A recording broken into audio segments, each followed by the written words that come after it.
En el nombre del Padre, y del Hijo, y del Espíritu Santo. Amén. Padre nuestro que estás en el cielo, santificado sea tu nombre, venga a nosotros tu reino, hágase tu voluntad en la tierra como en el cielo. Danos hoy nuestro pan de cada día, perdona nuestras ofensas, como también nosotros perdonamos a los que nos ofenden. No nos dejes caer en la tentación, y líbranos del mal. Amén. Dios te salve María, llena eres de gracia, el Señor es contigo. Bendita tú eres entre todas las mujeres, y bendito es el fruto de tu vientre, Jesús. Santa María, Madre de Dios, ruega por nosotros pecadores, ahora y en la hora de nuestra muerte. Amén. Gloria al Padre, y al Hijo, y al Espíritu Santo, como era en el principio, ahora y siempre, por los siglos de los siglos. Amén. Sagrado corazón de Jesús, en vos confío. Dulce corazón de María, sed nuestra salvación. Santo Patriarca José, ruega por nosotros. Ven, Espíritu Santo, y envía desde el cielo un rayo de tu luz.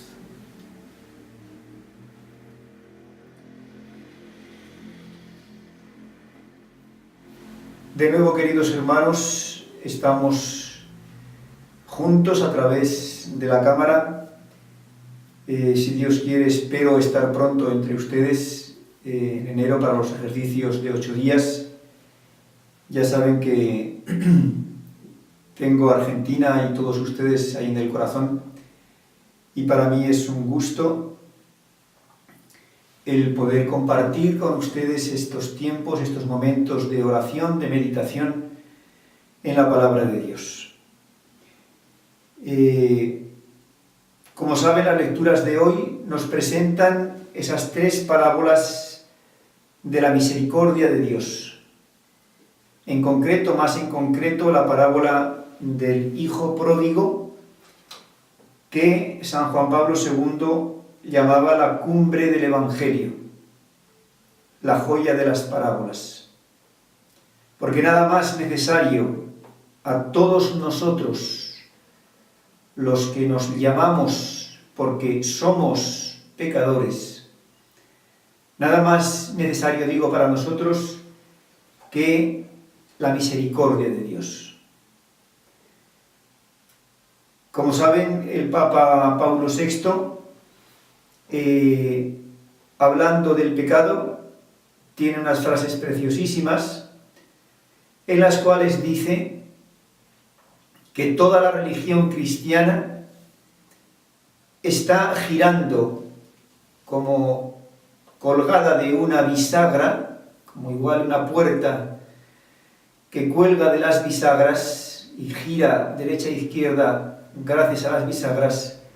Toda nuestra religión cristiana se compone de esa bisagra, esas 2 partes que son la realidad. La primera, dice el Papa Pablo VI, es esa tragedia humana que desemboca en la muerte eterna y que llamamos pecado. Es una tragedia, es un drama que puede acabar en tragedia, el pecado. ¿Y pecado qué es pecado para el Papa Pablo VI? Todo pensamiento, toda palabra, toda obra. Un pensamiento, una palabra, una obra contrario a la ley de Dios.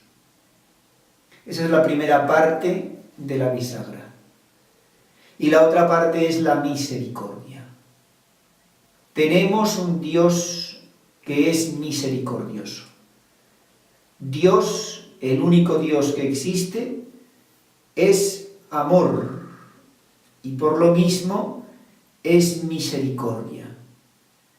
Cuando un hombre, cuando una mujer, una persona humana peca, solo la misericordia de Dios es capaz de sacarlo de ese abismo.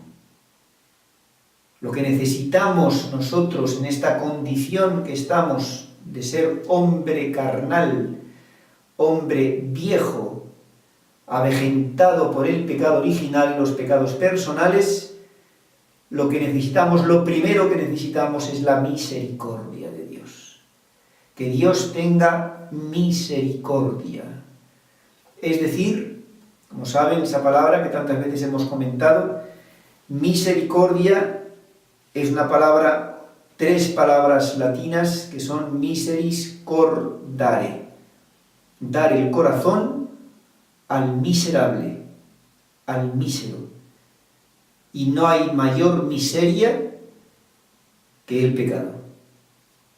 La miseria física, la miseria de la pobreza física, cuando vemos a esa gente en los barracos, en las chabolas, en las villas, miseria, ¿ven? Esa pobreza física hiriente, ¿verdad?, que nos repele a todos. La miseria física de una enfermedad, una lepra, esa leishmaniasis que veíamos en los campesinos del Cuzco, esa miseria física es lamentable. Pero si viéramos un alma en pecado mortal, no podemos ni imaginar el grado de fealdad y de repugnancia que sentiríamos.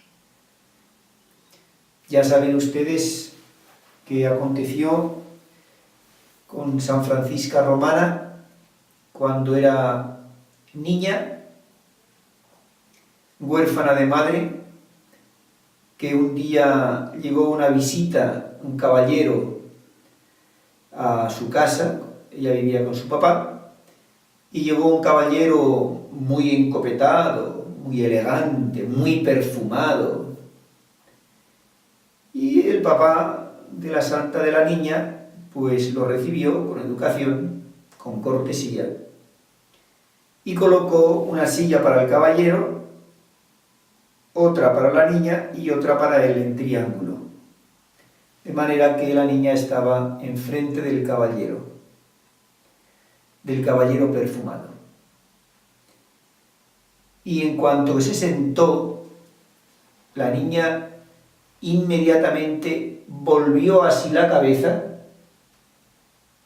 y estuvo vuelta todo el tiempo que duró la entrevista, la visita de ese hombre. Imaginemos la vergüenza que pasó el papá delante del caballero, delante de ella. No la va a corregir, aguantó como pudo, abrevió lo más posible, y cuando se fue la visita del caballero perfumado, lógicamente el padre le tomó cuentas. Pero, hija mía, ¿qué educación es esa? ¿Cómo has hecho eso? ¿Por qué? Y la niña respondió: porque no aguantaba el mal olor. Ni todo el perfume que aquel hombre llevaba encima era capaz de suavizar la peste que salía de él, porque estaba en pecado mortal. Según apreciación de esa niña comunicada por el Espíritu Santo.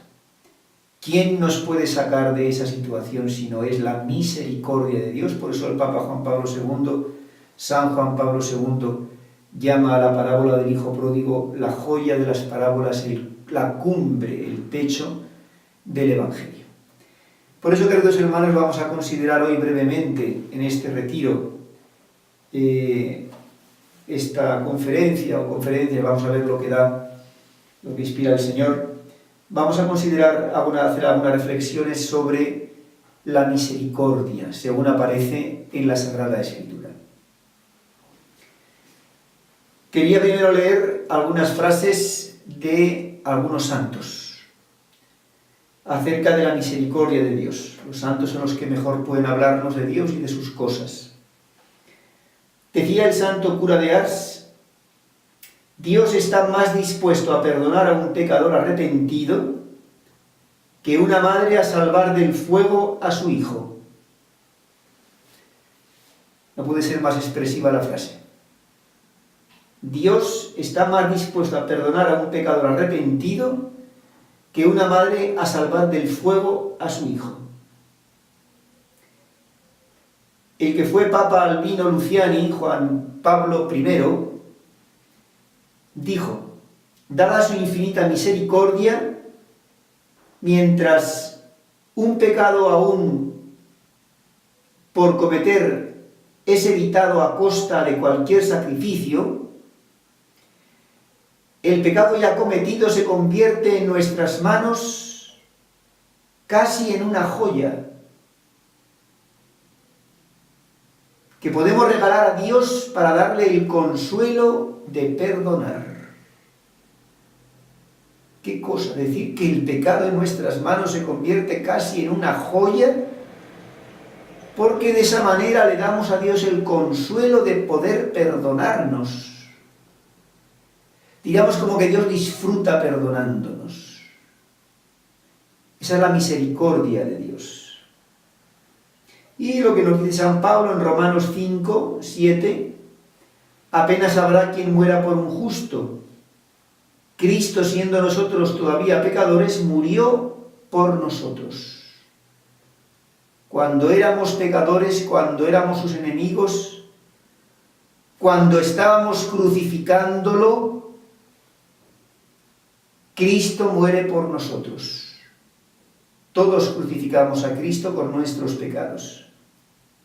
Ahí, siendo pecadores, siendo Judas, nos lava los pies, como lavó los pies físicamente de Judas cuando estaba en la última cena. Y, por otra parte, como ustedes saben, esto es la confianza que debemos tener en la misericordia de Dios, pero ojo con caer en la presunción. La presunción, diríamos, es el abuso de la confianza. Es una deformación por exceso de confianza.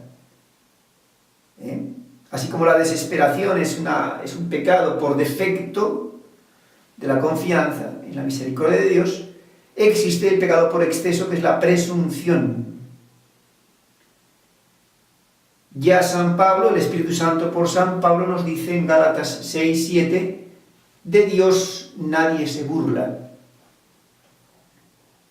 San Juan Bosco decía: no merece misericordia quien abusa de la misericordia del Señor para ofenderle. Si abusamos de la misericordia de Dios, no merecemos misericordia. San Agustín decía: después de pecar, espera en la misericordia de Dios, pero antes de pecar, teme su justicia. Y ahora fíjense esta frase de San Alfonso María de Ligorio, que es fuerte, bien fuerte. Sí, Dios es misericordioso, pero no es tan estúpido que vaya a obrar irracionalmente. Ser misericordioso con quienes quieren continuar ofendiéndolo no sería bondad, sino estupidez. Ser misericordioso con quienes quieren continuar ofendiéndolo no sería bondad, sino estupidez. Yo me pregunto si habrán leído esta frase de San Alfonso todos estos pastores de la Iglesia, sacerdotes, obispos, cardenales, que están queriendo dar la comunión a las personas que están viviendo en adulterio. ¿Será que habrán leído esta frase? ¿O están queriendo hacer de la misericordia de Dios o ese Dios misericordioso una estupidez?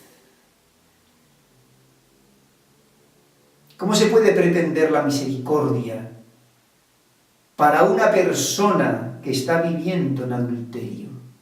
Si ella no quiere salir de ahí, y llaman misericordia a darle la comunión a esa persona. Hay que ser abiertos, hay que ser acogedores, Dios perdona siempre, Dios es misericordioso y vamos a darle la comunión. Dicen. Y a eso le llaman misericordia. San Alfonso María de Ligorio, doctor de la Iglesia, obispo, 25 años, de Santa Águeda de los Godos, fundador de los redentoristas, de las redentoristas, director espiritual de cientos de almas. A eso le llama estupidez. Y pretender que Dios sea, perdonen, un estúpido. Y San Alfonso María de Ligorio creo que sabe lo que dice. Creo que sabe lo que dice. Y en otra frase dice San Alfonso, Dios no prometió la misericordia cuando se abusa de ella. Y ahora fíjense qué bonito. Sigue San Alfonso diciendo, se olvida con frecuencia que, si bien es cierto que la misericordia de Dios es infinita, en sí mismo la misericordia en Dios es infinita. Sin embargo, son finitos los actos de tal misericordia que va a tener con cada uno de nosotros. Y este engaño ha condenado a muchos. Qué bien los santos, cuando son sabios, mejor todavía. Qué bien los santos sabios. San Alfonso era santo y era sabio. Qué bonito.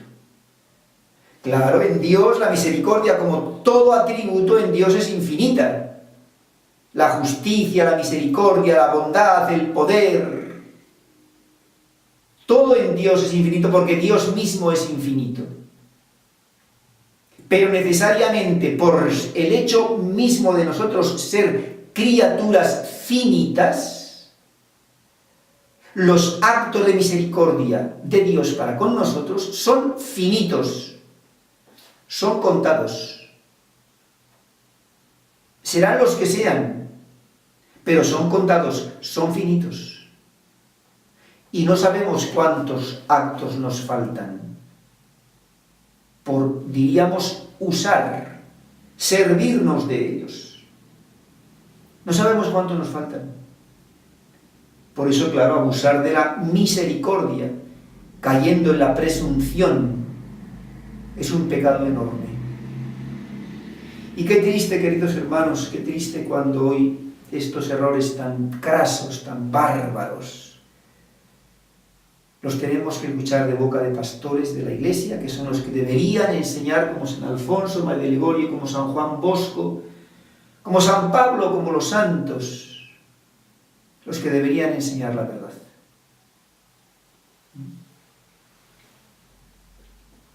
Y decía San Bernardo, la confianza que tienen los pecadores para pecar, fiándose de la bondad de Dios, no atrae las bendiciones, sino las maldiciones de Dios. La confianza que tienen los pecadores para pecar, apoyándose en que la bondad de Dios es infinita, su misericordia es infinita. Eso dice San Bernardo, no atrae la bendición, sino la maldición de Dios. Y por último, San Juan Bosco de nuevo dice, todos los que están en el infierno tenían la esperanza de enmendarse más tarde. Tenían la esperanza de decir, ya me confesaré, ya cambiaré, ya mudaré de vida, más adelante. Hoy estoy muy atareado, tengo muchas cosas que hacer, tengo mucho que disfrutar de la vida, ya cambiaré, hay tiempo. Y quizás no hay tanto tiempo como pensaban. Vamos entonces, queridos hermanos, a reflexionar un poquito sobre ese espíritu que es sano, el buen espíritu. Aunque sea pecador, todos somos pecadores. Todos tenemos que golpearnos el pecho, si es que nos conocemos un poquito. Pero fíjense qué distinta la actitud que refleja la Sagrada Escritura de un buen espíritu, de un hombre que es pecador, pero tiene buen espíritu, reconoce el pecado. Lo primero que hace el Espíritu Santo, cuando quiere entrar en un alma, es precisamente hacerle caer en la cuenta que está en pecado. ¿Para qué? Para que se acoja, para que extienda la mano y suplique la misericordia de Dios. Para eso, un enfermo lo que tiene que hacer primero es caer en la cuenta que está enfermo de cáncer y que tiene que acercarse a un cirujano para que le opere y le tire el cáncer. Ese es el buen espíritu. Fíjense qué espíritu estamos creando. Están creando. Cuando una persona que está viviendo en un pecado gravísimo, como es el adulterio, le dicen que puede comulgar. Y si es que esa persona llega a comulgar en esa situación, ¿qué grado de confusión, qué grado de tiniebla que está en las antípodas, en lo más opuesto a lo que inspira el Espíritu Santo? Le colocan una venda en los ojos y esa persona se la deja colocar. Ambas cosas. Es que el padre, es que el obispo, es que es cardenal, dice esto, lo otro. El Espíritu Santo siempre da gracias a cada uno en particular. Si es que conserva medianamente sano eso que llaman el sensus fidei, el sentido de la fe. Le colocan la venda y esa persona se la deja colocar. A no ser que ya esa ceguera, porque claro, una vida así, una vida en pecado, eso tiene sus consecuencias, y esas consecuencias son sencillamente que llega un momento en que un pecado grave, como es el adulterio, por ejemplo, o el homosexualismo, pues ya no es pecado. ¿Acaso usted no sabe que usted está casado y que actualmente está viviendo con otra persona que no es su cónyuge y que eso en la Sagrada Escritura se llama adulterio? ¿Acaso usted no ha leído la Escritura en la que dice que el homosexualismo, la práctica de la homosexualidad, es una aberración? Eso dice la Sagrada Escritura, eso dice la palabra de Dios. ¿O es que eso ya no es pecado? Eso fue pecado antes y ahora ya no es pecado. Fíjense que ese es el mayor engaño del demonio, porque como digo, equivale a una persona que tiene cáncer y le dice, no, usted está muy bien. Y esa persona continúa y continúa viviendo hasta el día en que ya todo su cuerpo está lleno de metástasis y ya no tiene solución. Ya es esperar el final. ¿Ven? Lo primero que hace el Espíritu Santo, como digo, es crear conciencia del pecado. El pecador mismo, la persona que se sabe en pecado, Dios pone en ella una aversión a sí mismo que ella misma se aparta de Dios. Por eso el purgatorio, dicen los teólogos, los padres espirituales que escriben sobre esto, que el purgatorio, el que va al purgatorio, él mismo, esa persona misma, se echa a las llamas. Quiere sufrir para purificarse. Ella misma se sabe que no está preparada para ver a Dios, que no puede presentarse delante de la santidad de Dios sucia, con pecado, con las reliquias del pecado, los vicios, porque va a sentir el rechazo de Dios. Dios no puede aceptar dentro de él algo que sea distinto de él, y Dios es santo. Dios es santo. Y si yo no soy santo, no puedo estar con Dios. Por eso digo, el que va al purgatorio, que se sabe salvado, que se sabe que está esperando, que Dios le está guardando con los brazos abiertos para abrazarlo y acogerlo y meterlo dentro de él. Él mismo, que se sabe sucio, por pequeñas faltas, por pecados veniales no confesados, por hábitos torcidos, hábitos viciosos, que no purificó suficientemente en esta vida, él mismo se echa a las llamas del purgatorio para purificarse. Porque lo que quiere es abrazar a Dios, lo que quiere es ser abrazado por Dios, y necesita purificarse, necesita quitar todo lo que puede estropear, puede demorar ese abrazo con Dios. Continuamos, queridos hermanos, disculpen porque el chip de la grabadora es pequeño y las conferencias tienen que ser cortas. Vamos a considerar ahora algunos textos de la Sagrada Escritura en la cual quedan bien de manifiesto esto que estamos diciendo, esta reacción, diríamos, sobrenatural del alma, que ella misma quiere, busca la purificación, porque sobre todo ama a Dios, se sabe con Dios, se sabe salvada por toda la eternidad, y cada instante que está privada de la presencia de Dios es un tormento peor que las llamas del purgatorio. Esto es lo que vemos en algunos textos, como por ejemplo en el capítulo 5 de San Lucas, cuando nos narra San Lucas la pesca milagrosa. Ya conocemos la historia. Jesús se sube a la barca de Pedro, predica a la gente, luego le dice: Pedro, rema mar adentro, y le dice que eche las redes. Señor, toda la noche hemos estado bregando, no hemos pescado nada, pero por tu palabra, porque tú lo dices, voy a echar las redes. Echaron las redes, así lo hicieron, y pescaron tan gran cantidad de peces que las redes amenazaban con romperse. Llamaron entonces por señas a los compañeros de la otra barca para que vinieran en su ayuda, y llenaron tanto las dos barcas que casi se hundían. Es decir, la presencia de lo sobrenatural, el milagro realizado por Jesús, Dios presente entre nosotros, era evidente. Y ante la presencia de lo sobrenatural delante de Pedro, un hombre rudo, todo lo que ustedes quieran, pero un hombre sano de corazón, un hombre limpio, no tenía esa dureza, diríamos, que vemos en los fariseos, esa soberbia.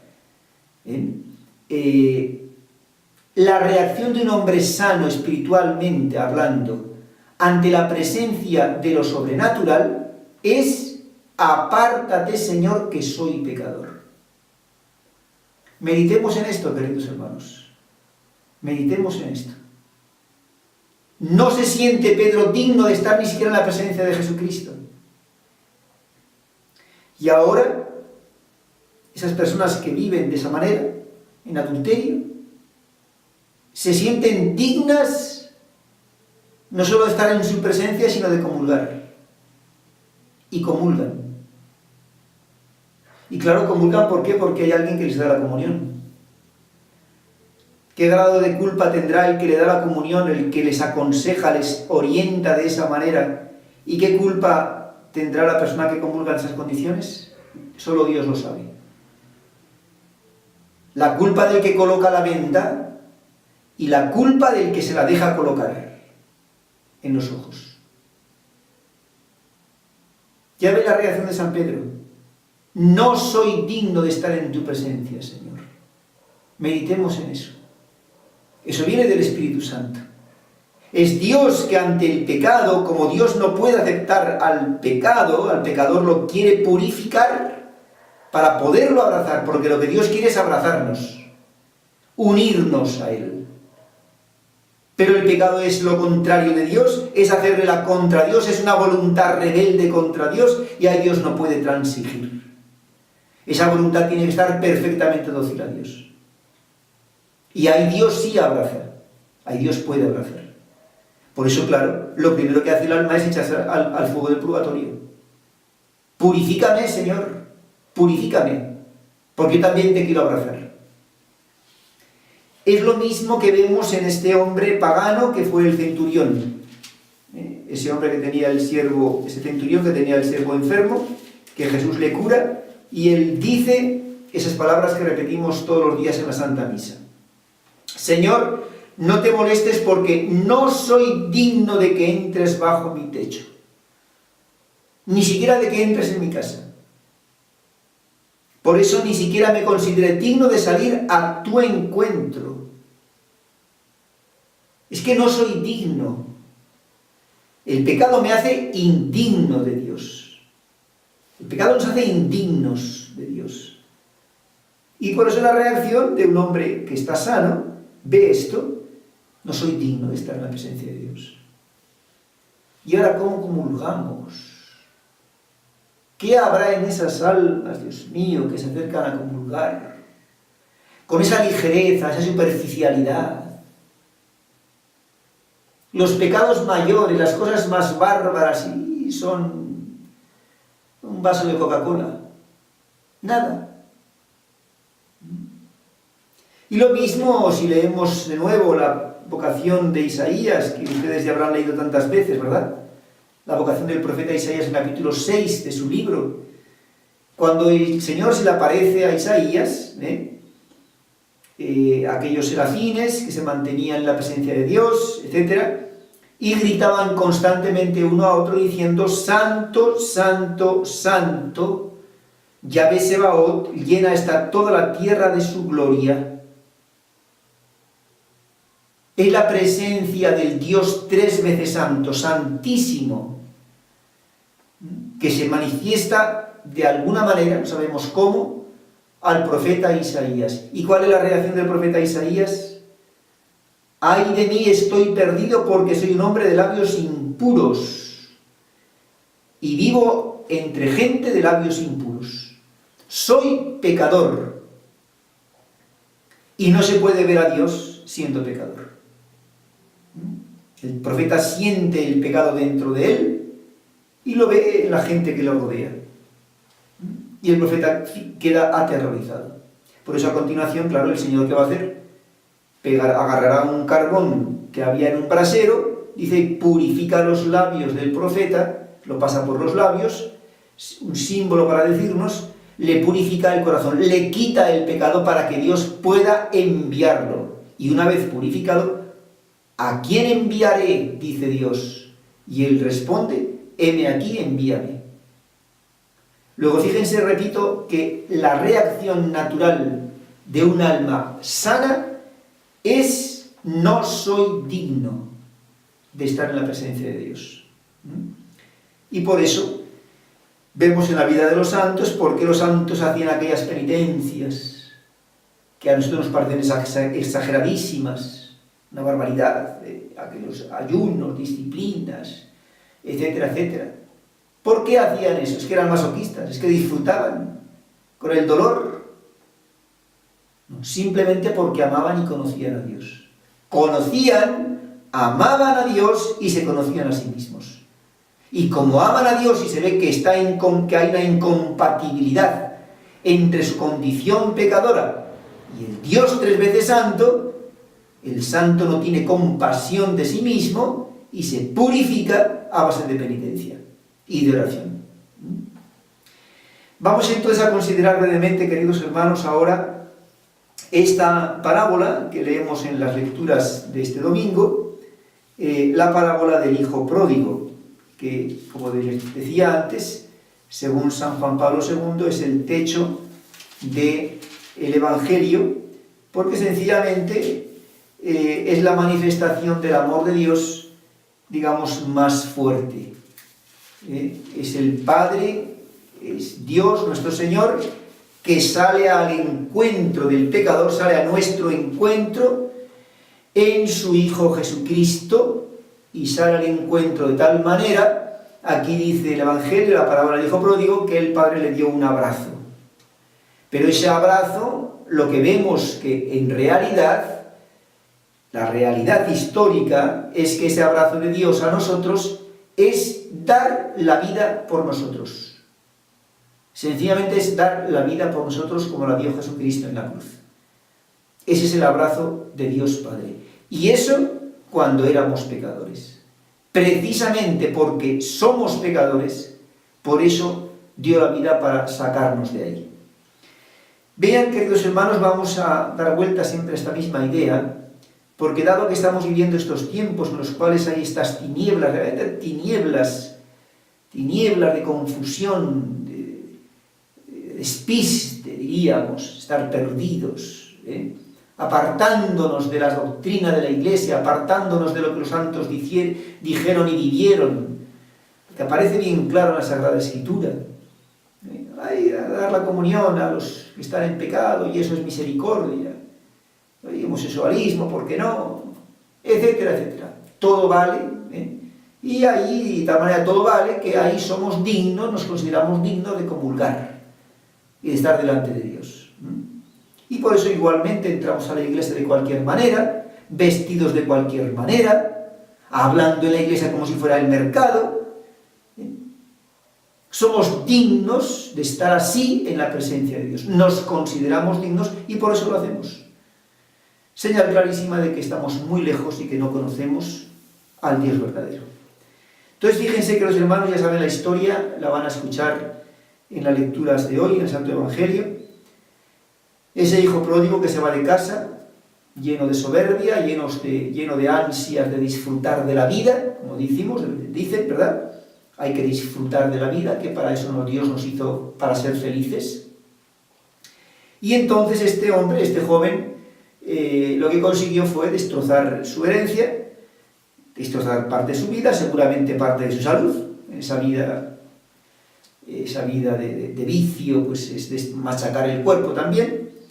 Y entonces este joven tiene esa conversión. Cuando toca fondo, ve el fracaso, ve su error terrible, y aquí San Lucas nos narra unos pasos que podríamos resumir en 5 pasos, 5 cosas que toda alma que es tocada por el Espíritu Santo, que es tocada por Dios, son 5 cosas que siempre suceden de una manera o de otra, cada uno según su historia particular, pero siempre hay esto parecido.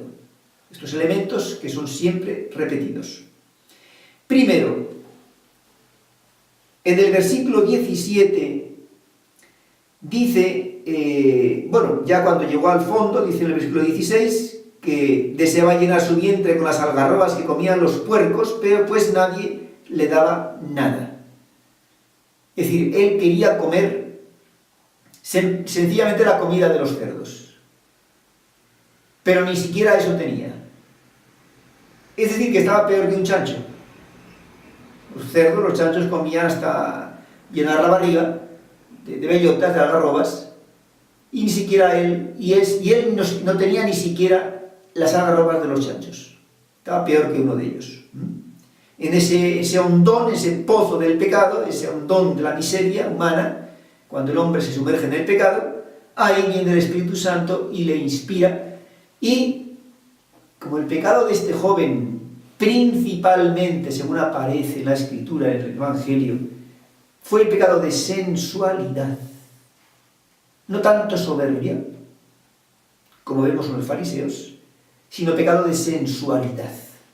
Es disfrutar a nivel de piel, es gozar de la carne, comer, beber, sexo, droga, alcohol, ¿bien? Es disfrutar de la carne.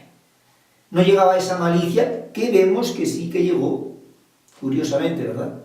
El hijo mayor, el que se quedó en casa, el que siempre obedecía, entre aspas, a su padre, cumplía las órdenes externamente, pero no obedecía internamente. Entonces este hijo, como no cayó en ese pecado de soberbia tan grave, pues va a tener un remedio, el otro no. El otro no. Fíjense que en el versículo 27 dice, entonces se puso a reflexionar y pensó, ¿cuántos jornaleros de mi padre tienen pan en abundancia, mientras que yo aquí me muero de hambre? ¿Qué es eso? Eso es lo que llamamos meditar, reflexionar, pensar. Ese hombre, ese joven pensó, reflexionó, se puso a reflexionar, entró dentro de sí mismo, vio su situación, vio su pecado. Lo primero que hace Dios nuestro Señor es darnos conocimiento de lo que es el pecado y en concreto de lo que son mis pecados. La persona que está viviendo en adulterio, lo primero que le haría ver Dios si esa persona quisiera escucharlo, es hacerle caer en la cuenta de que está viviendo en pecado.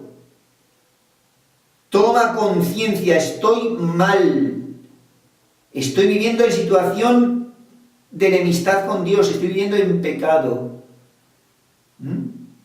Este joven empezó a meditar, a pensar, reflexionar. Por eso una de las cosas que el demonio procura por todos los medios es que no pensemos, que vivamos esa vida superficial, alocada, llena de prisas. No tengo tiempo ni 5 minutos para hacer un examen de conciencia al fin del día. Y mucho menos agarrar un libro y leer y meditar un poquito. No tengo tiempo para eso. Y consecuentemente estamos empecatados hasta aquí, pero no tomamos conciencia de esa situación. ¿Ven? ¿Cuántos jornaleros de mi padre tienen pan en abundancia mientras que yo aquí me muero de hambre? Yo que podría estar satisfecho, yo que podría estar viviendo en la amistad de Dios, que podría llamar y abrazar a mi padre y oír de su boca, hijo mío, y disfrutar de su casa y de su compañía y de su abrazo y de sus bienes. Lo que estoy perdiendo con esta vida de pecado. Ese joven cae en la cuenta del desastre que le vino encima cuando se escapó de la casa del padre, cuando se fue a disfrutar de la vida. En el momento que una persona empieza a hacer eso que llaman disfrutar de la vida, al margen de lo que Dios quiere, ahí mismo se desencadena el desastre para esa persona. Esa meditación siempre tiene que acabar en un propósito. No solamente es el hecho de considerar dar vueltas a la cabeza, tiene que acabar en un propósito. Me pondré en camino. Voy a hacer esto y esto y esto. Propósitos concretos. Propósitos concretos. Me voy a poner en camino. Voy a agarrar el camino que lleva a la casa de mi padre y voy a caminar. Y iré donde mi padre y le diré: Padre, he pecado contra el cielo y contra ti. Ya no merezco ser llamado hijo tuyo. Tercera cosa, por tanto, fíjense, meditar primera, propósito segunda, y tercera cosa, este camino toma el camino de la humildad, toma la vía de la humildad, que reconoce su pecado. Pequé contra el cielo y contra ti. Todos pecamos. ¿Y qué hacemos en la confesión? Reconozco que soy pecador y he pecado en esto y en esto y en esto y en esto. Hoy se cometen los pecados mayores y no se reconoce como pecado. Es como que estamos exigiendo a Dios que acepte como bueno lo que Él mismo ha dicho que es malo. Que me ponga el sello, la firma a mis obras pecaminosas, torcidas, cuando Él ha dicho eso es pecado. Eso no se debe hacer. Como ven, eso se llama desfachatez, se llama cara dura, se llama soberbia. Queremos que Dios venga a lo que nosotros queremos. Es el camino de la humildad que reconoce su pecado y se pone en el último lugar. No merezco ser llamado hijo tuyo, sino que me trates, papá, te pido, como un simple jornalero. ¿Ven? Como ven, esa es la conversión auténtica. Y eso es lo que tendríamos que aconsejar los que tenemos el oficio de pastorear las almas de Jesucristo. Eso es lo que tendríamos que decir y aconsejar a los fieles. Y mandar de parte de Dios. Ustedes tienen que convertirse, tienen que salir de ahí. Eso es un pecado y así no van al cielo. Así no pueden ser abrazados con Dios porque eso es el cielo, el abrazo de Dios. Pero pobres almas, Pobres almas y pobres de los que aconsejan eso. Los dos. Porque ambas tienen culpa. Ambos tienen culpa. Cuarto, fíjense que todavía este joven cuando hacía todo esto todavía estaba ahí con los cerdos. De hecho, aún estaba con los puercos. ¿Qué hizo? Cumplió el propósito. Me levantaré e iré a la casa de mi padre. Y ese joven se puso en camino y llegó a la casa de su padre. Y cuando esta escena realmente preciosísima, en la que dice que el padre salió al encuentro del hijo, sin esperar que llegara a casa, sin esperar que llamara a la puerta, dice que el padre había salido por el camino, lo vio, corrió a su encuentro y simplemente lo abrazó. ¡Qué maravilla la misericordia de Dios! No es mi papá carnal, no es un amigo, no es mi mamá carnal, es Dios. Es Dios que sale a mi encuentro. Es Dios. Que Dios me venga a buscar a mí. Cuando yo estoy dándole las espaldas, le di las espaldas y ahora, por su gracia, ya estoy también buscándolo. Pero es Dios el que sale a mi encuentro. ¡Qué consolador! Esto, queridos hermanos, es lo que en este tiempo que ustedes tengan de meditación deben, salvadas siempre, claro, por supuesto, la inspiración del Espíritu Santo a cada uno, meditar lo que más le ayude. Pero qué bonito considerar esta idea. Dios sale a mi encuentro. Dios me está esperando. Dios me aguarda. Aguarda que yo venga, a que yo me ponga en camino y Él va a salir a mi encuentro cuando menos lo espere. Y por último, cuando el hijo llega a casa del padre, hace lo que llamaríamos hoy la confesión sacramental. El manifestar mis pecados al representante de Dios. La confesión, la reconciliación, la penitencia. Aquel hijo confiesa simplemente sus pecados ante el Padre. Padre mío, pequé, me perdonas, no merezco estar en tu casa, pero te pido clemencia, te pido que uses tu misericordia conmigo. Y la respuesta no puede ser más espléndida, porque el Padre lo abraza, le pone el vestido nuevo, se supone que primero le da un baño, porque debería estar con no muy buen, diríamos, olor, ¿verdad? Si estaba ahí con los puercos, imagínense cómo estaría. Y no creo que tuviera un baño caliente todos los días.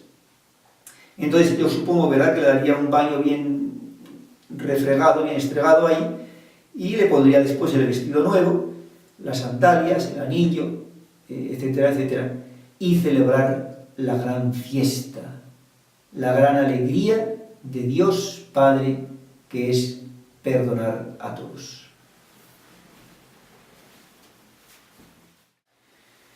Vamos ya, queridos hermanos, para terminar las conferencias, las pláticas de este retiro. Esta conferencia que va a ser corta, porque prácticamente va a ser leer una serie de vicios, diríamos, de defectos, de deformaciones de la doctrina que hemos recogido de los discursos de Pablo VI,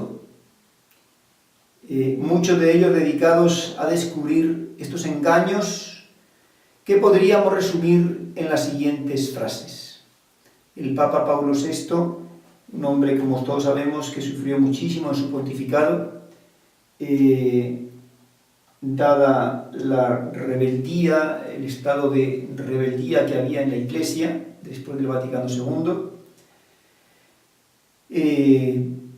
que a pesar de toda esa oposición de fuera y de dentro de la Iglesia, el Papa se mantuvo firme en la doctrina impecable, verdadero representante de Cristo, confirmando a sus hijos, a sus fieles, a los hijos de la Iglesia Católica, confirmándonos en la fe. y que a lo largo y ancho de sus discursos da una serie de cosas que son engaños, que son mentiras, que son errores que pueden desviarnos y por tanto que conviene que los tengamos en cuenta. Él habla de confusión en las ideas, humo de confusión en las ideas. El humo de Satanás ha entrado en la Iglesia. Proponer el mal con apariencias de bien. Bien para el hombre, bien para la sociedad, bien para el bien común, para la Iglesia incluso, progreso. Pero en el fondo es mal. Es algo que va en contra de la naturaleza y por tanto de la ley de Dios. Presentar un humanismo sin Dios, sin Jesucristo, colocar al hombre en el trono de Dios. Amar, servir al hombre por el hombre, prescindiendo de Dios. Esto el cardenal Robert Sarah, en el libro que publicó Dieu ou rien, Dios o nada, cita al Papa Benedicto XVI con ocasión de la Santa Misa, como el Papa Benedicto XVI denuncia en sus escritos sobre la liturgia cómo, sobre todo después de Vaticano II, se pasa de un teocentrismo, Dios es el centro en la liturgia, a un antropocentrismo, el que ocupa el centro es el hombre. La celebración de la Santa Misa mismo, el sacerdote vuelto hacia el pueblo mirando al sacerdote, ambos mirándose uno a otro, el pueblo y sacerdote, presidente de la celebración, y por tanto Dios queda como en tercer lugar. Por eso el Papa manda colocar un crucifijo encima del altar, para que por lo menos nos recuerde que tanto el pueblo como el sacerdote, el presidente, debemos mirar al crucifijo, a Cristo que está presente, que es el centro, que es el protagonista principal de la Santa Misa. Entonces es un humanismo sin Dios, sin Jesucristo. Hablar de Jesucristo, pero jamás hablar de la cruz. Incluso el Papa Francisco, en la homilía de despedida del cónclave de 14 de mayo de 2013, dijo: el mismo Pedro que confesó a Jesús dice: tú eres el Cristo, el Hijo de Dios vivo. Yo te sigo, pero no hablemos de la cruz. Eso no tiene nada que ver. Yo te seguiré con otras posibilidades. De otra forma, sin la cruz. Cuando caminamos sin la cruz, cuando edificamos sin la cruz y cuando confesamos un Cristo sin cruz, no somos discípulos del Señor. Somos mundanos, somos obispos, sacerdotes, cardenales, papas, pero no discípulos del Señor. Qué bien dicho, qué bien dicho. Queremos inventar otras posibilidades distintas y claro, por supuesto, mejores que las que el mismo Señor nos enseñó. Si alguno quiere venir en pos de mí, niéguese a sí mismo, tome su cruz y sígame. Falsificación de la caridad auténtica. Sustituirla por una fría, postiza e ineficaz filantropía sin amor sobrenatural. ¿Bien? Se falsifica la caridad. En definitiva, se ignora qué es la caridad. Y se sustituye por una filantropía, un amor al hombre por el hombre mismo. Eso, claro, eso no son obras de caridad. Eso es filantropía. Y la filantropía está a años luz de la caridad. Porque la caridad, como sabemos, es Dios. Dios es amor. El amor auténtico es Dios. Y la caridad es Dios, es el amor. Cuando se hace una obra de caridad, se hace una obra impulsado por el amor de Dios y para amar a Dios en esa persona, en primer lugar. Primero, amo a Dios en esa persona y segundo, amo a esa persona por amor a Dios, con el amor a Dios, de Dios. Sustituir la religión vertical por la horizontal, que viene a ser algo parecido. Fuera Dios y amamos al hombre por el hombre mismo. La religión no tenga como objeto principal a Dios, sino al hombre. Y esta religión horizontal que sea exclusivamente cuestiones sociales, progreso material. O esto es sociología, esto puede ser el marxismo, pero nada de religión. Desacralización total. Borrar de todas las cosas e instituciones las relaciones con Dios, creador y dueño del universo. Es un secularismo, es una desacralización. Dios desaparece, se evapora. Lo quitamos de en medio. Todo queda desacralizado, ya no es más sagrado. Se pierde el concepto de lo sagrado y se instaura el concepto de lo profano. Menosprecio de la oración privada, individual, silenciosa.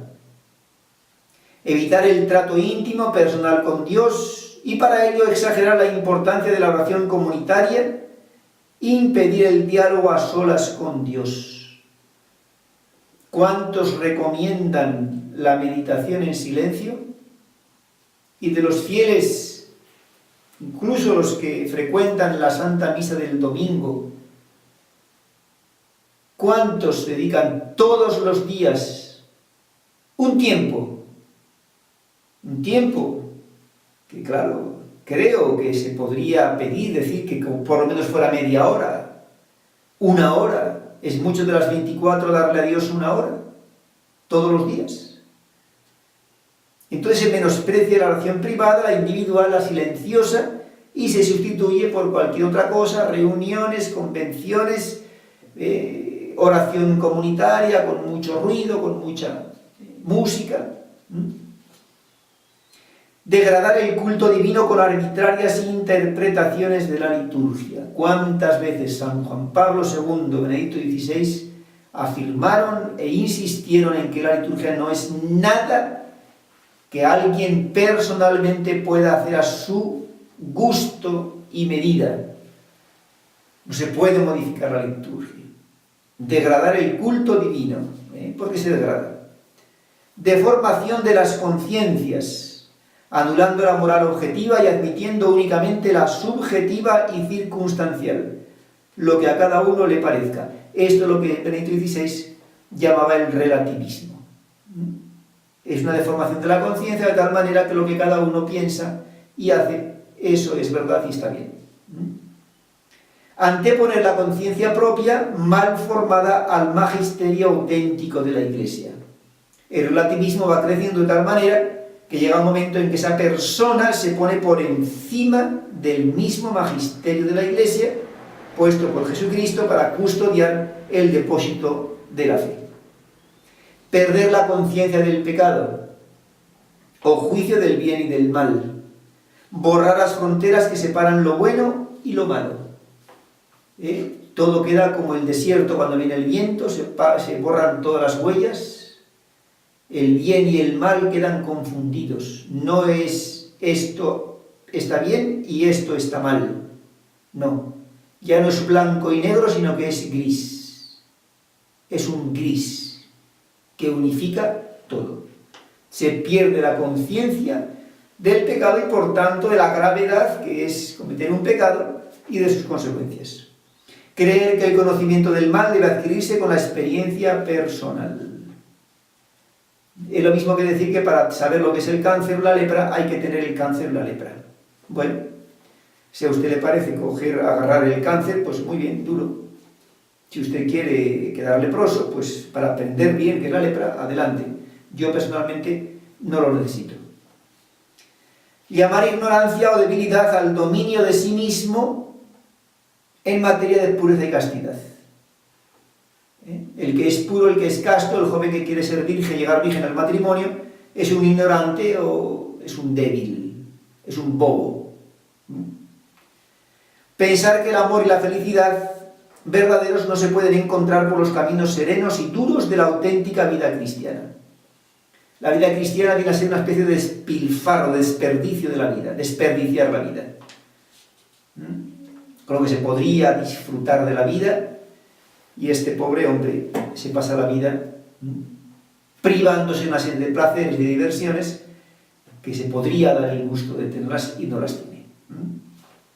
divulgación de una teología nebulosa, expresiones ambiguas, opiniones propias, atribuyéndose una autoridad superior a la del sumo pontífice y a veces hasta la de Jesucristo mismo, divulgar como verdades incontrovertibles teorías sometidas a estudio y a discusión, adoptar un lenguaje oscuro que no está al alcance de los fieles.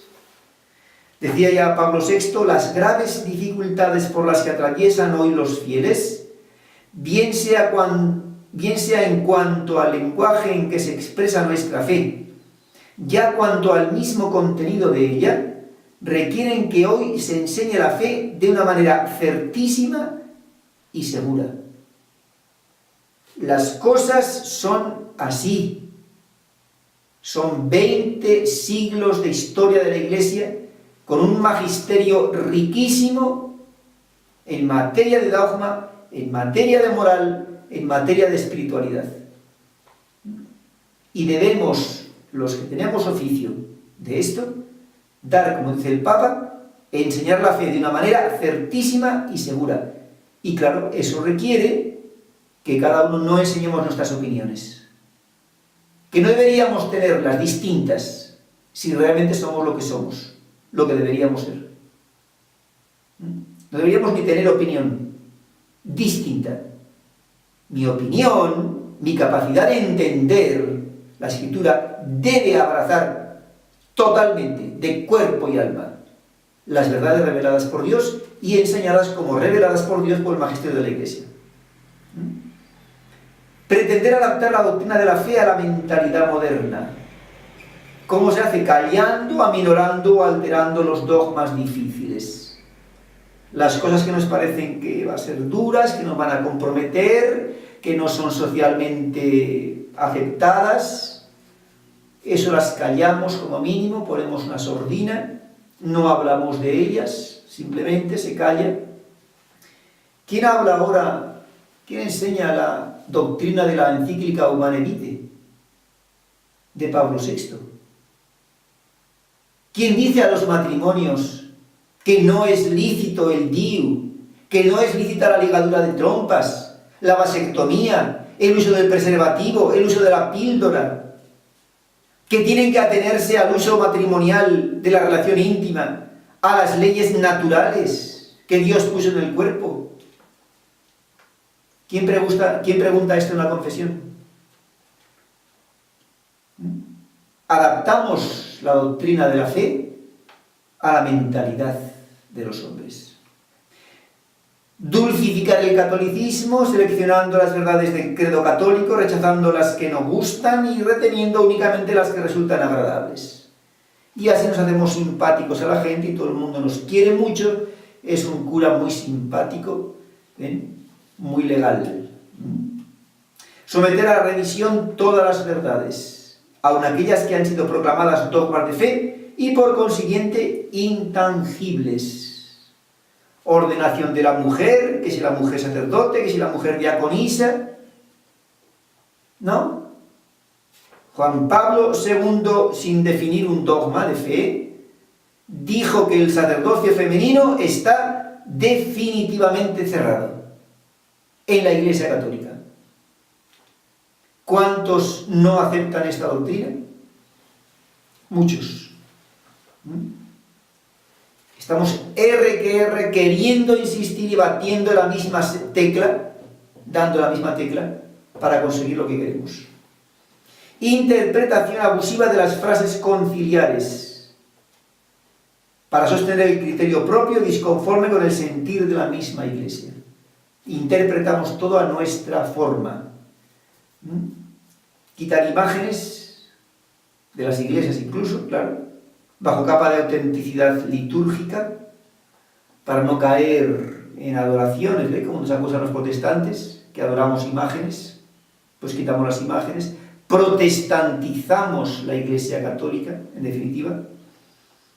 Enterrar todas las glorias de la Iglesia por encontrarlas viciadas de triunfalismo, de manera que la gloria de la Iglesia, que en definitiva es gloria de Dios, son hechos de Dios, grandezas que Dios ha dado a la Iglesia, eso es triunfalismo. Dios no tiene derecho.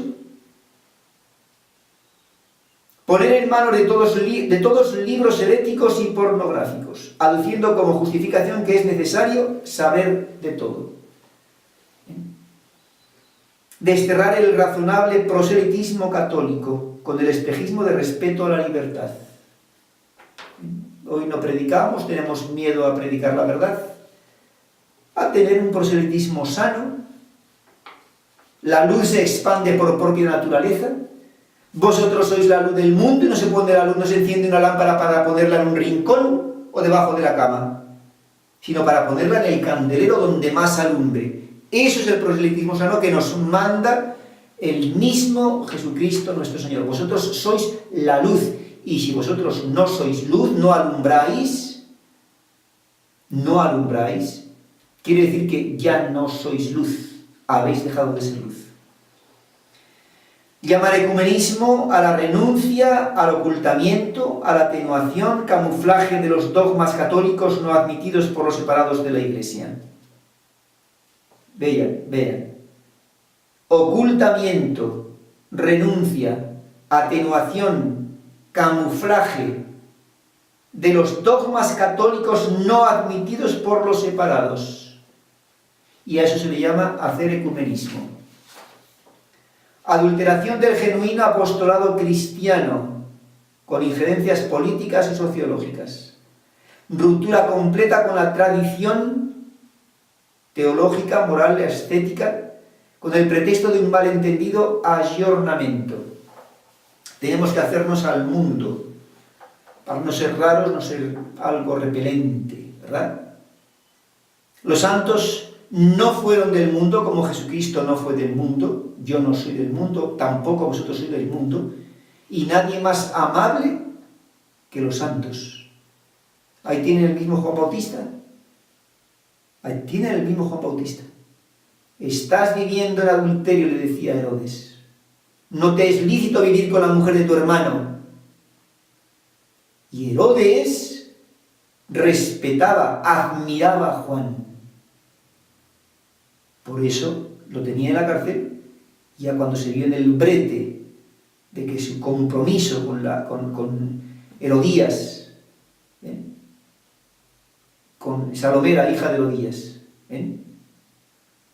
ya no pudo decir que no, le cortó la cabeza. Pero lo respetaba y admiraba, porque veía que predicaba la verdad. Falsa interpretación de los signos de los tiempos para justificar actitudes y procedimientos reprobables. Autosuficiencia del hombre apoyada en los progresos de la ciencia y la técnica. Identificación de la libertad física y la libertad moral. ¿Cuánto de esto? Lo que conduce a romper las ligaduras de toda ley divina y humana. Ay, si tengo que obedecer a una ley, ya no soy libre. Evidentemente, querido amigo, querido hermano, no eres libre moralmente. ¿Eres libre físicamente?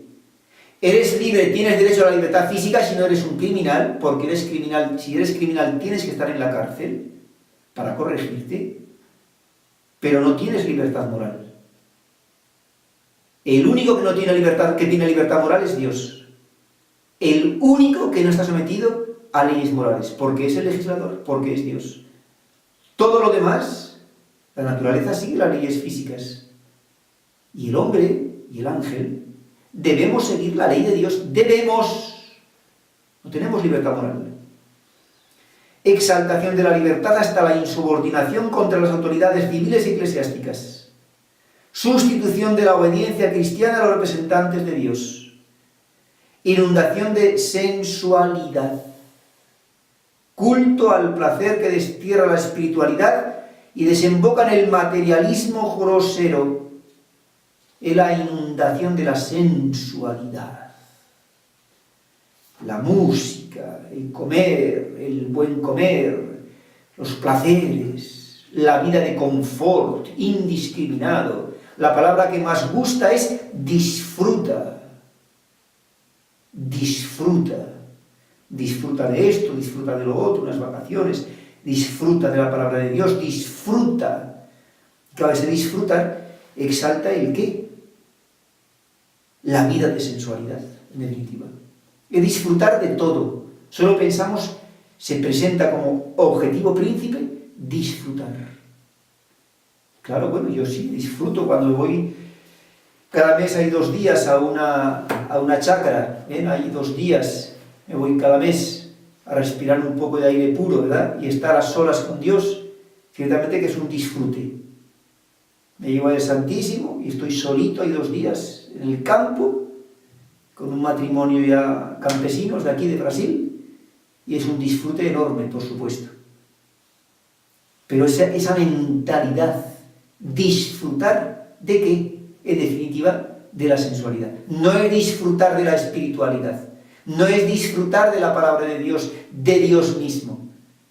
En el fondo es un disfrutar sensual, es la inundación de la sensualidad. Claro, en esa actitud interior es lo más opuesto, estamos en las antípodas de ese negarse a sí mismo del que habla Jesús y toda la estética mística de la historia de la Iglesia.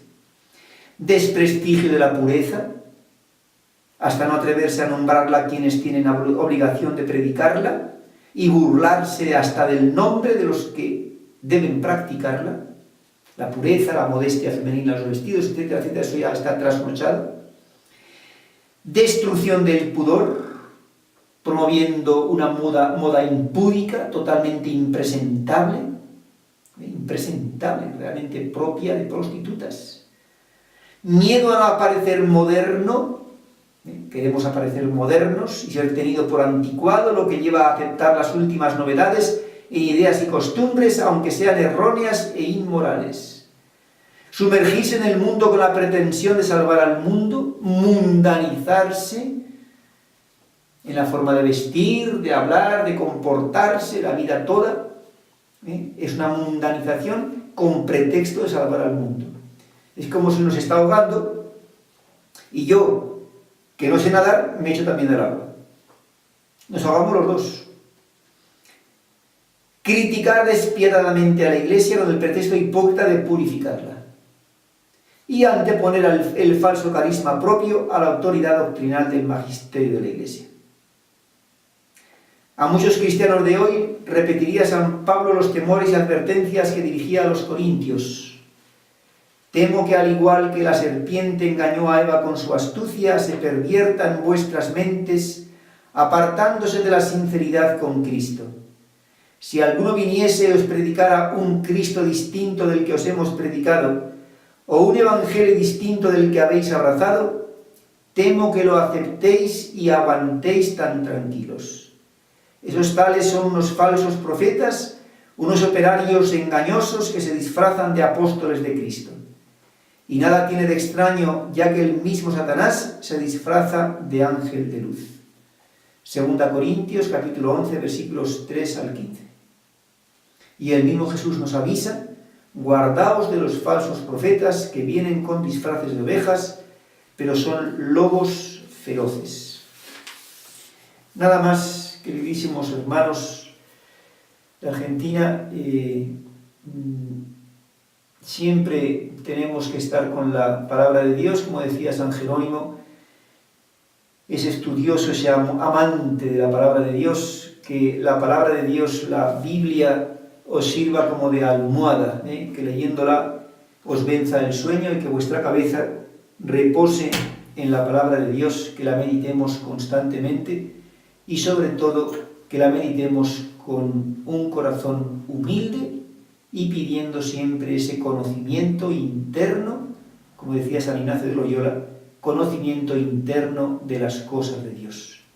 Ese conocimiento que solo puede dar el Espíritu Santo para aquellos que lo piden de corazón. En el nombre del Padre, y del Hijo, y del Espíritu Santo. Amén.